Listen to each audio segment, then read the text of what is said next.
हर कस्बे के पास कोई ना कोई रहस्य होता है। कुछ जमीन में दफन होते हैं तो कुछ बस एक सही रात का इंतजार करते हैं जागने के लिए। विथर्स हॉलो नाम के गांव का एक ऐसा ही रहस्य था, एक शाप जो हर साल कटाई के पूर्ण चंद्र की रात जीवित हो जाता। गांव वाले इसे ले जाना कहते थे। हर साल एक ही तरह से शुरुआत होती। एक लाल भारी चांद जो खेतों पर लटकता, मक्के की बालियों को खून की तरह रंगता।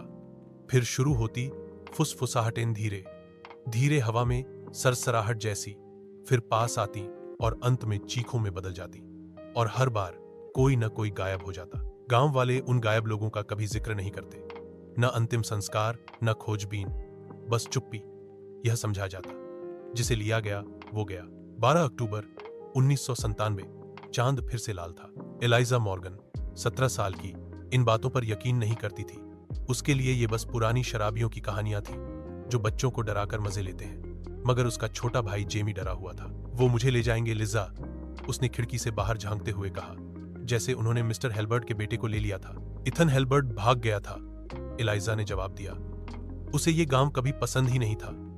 लेकिन चांद वो फिर से लाल हो गया है, इसलिए इसे कटाई का चांद कहते हैं। वह चिढ़ गई। उनके माता पिता गांव के मेले में गए थे। एलाइजा जेमी की देखभाल कर रही थी। जेमी ने अपने कमरे में सोने से मना कर दिया। वह अपनी चादर लेकर एलाइजा के कमरे में आ गया और जमीन पर लेट। कुछ नहीं होगा, एलाइजा ने कहा। फिर अपना वॉकमैन चालू किया और हेडफोन पहन लिए। लेकिन रात 2:17 बजे वो एक अजीब सी खामोशी में जागी। ना मेंढक, ना पत्तों की आवाज, कुछ भी नहीं। और जेमी गायब था। उसने पूरे घर में खोजार सोई, बेसमेंट, हर जगह।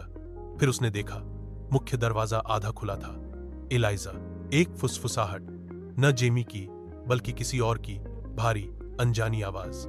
एलाइजा, मक्के के बीच आओ। डर के बावजूद उसने भागते हुए खेत की ओर दौड़ लगा दी। मकई के खेत में घुसते ही चारों ओर वही बालियां ऊंची, घनी, दिशाहीन। चांद की लाल रोशनी में सब कुछ भूतिया लग रहा था। जेमी, वह चीखी। कुछ हिला। उसने घूमकर देखा, कुछ नहीं। फिर आई फुसफुसाहटें, हर दिशा से, कई आवाजें, कई जबानों में, कुछ दूर, कुछ पास। एलाइजा, जेमी की रोती आवाज। वह दौड़ पड़ी। कुछ उसके पांव से टकराया। वह गिर पड़ी। जमीन पर देखा एक सड़ा हुआ हाथ। धीरे धीरे जमीन से और भी हाथ निकले। बच्चे, औरतें, अधजले, सड़ते शरीर, जैसे मिट्टी उन्हें वापस उगल रही हो। और फिर वे उठने लगे।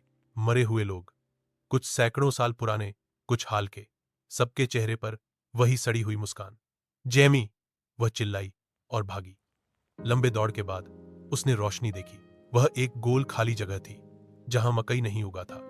बीच में खड़ा था एक डरावना पुतला, लेकिन वह पुतला जिंदा था। बोरी से ढका चेहरा, सूखे हाथ और उसकी बाहों पर गहने, घड़ियां, लॉकेट्स जो कभी गायब हुए लोगों के रहे होंगे।